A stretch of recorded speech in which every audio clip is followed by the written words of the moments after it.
Що, далі ще?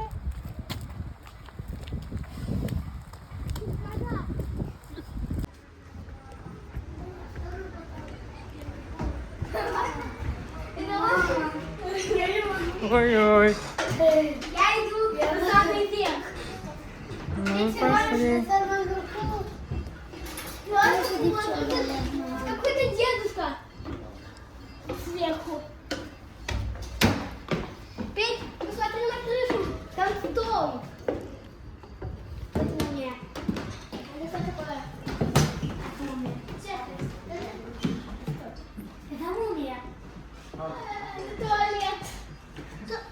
О, смотри.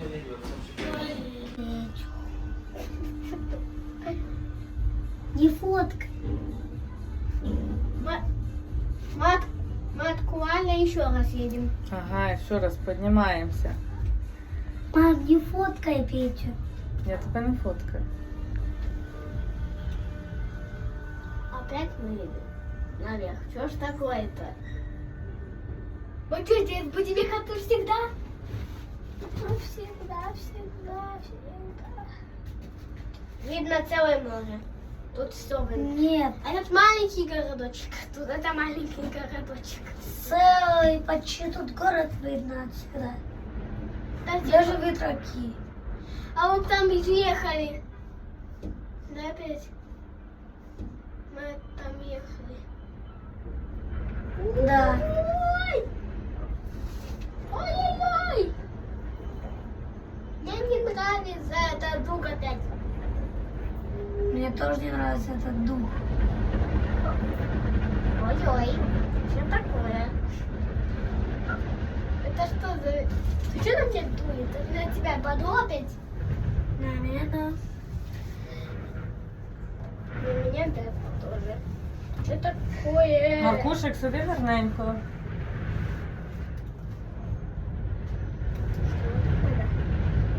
Дует на меня. А если бы тут бы не было бы стекла, то не надо было бы выпендриваться. Что? Если бы тут бы не было бы окна, то не надо было бы выпендриваться окон. А в Україні такі без окон. Просто така будка.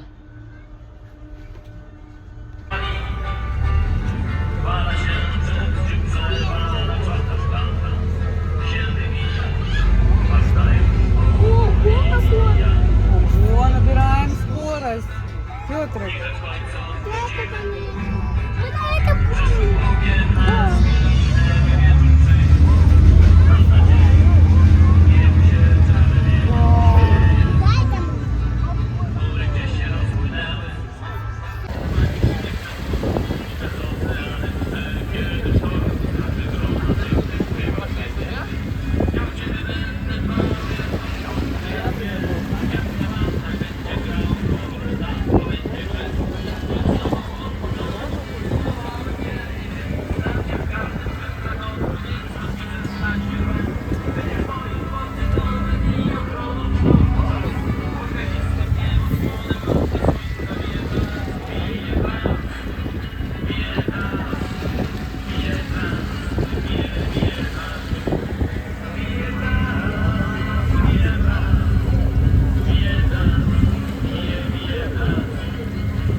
Ona musi robić.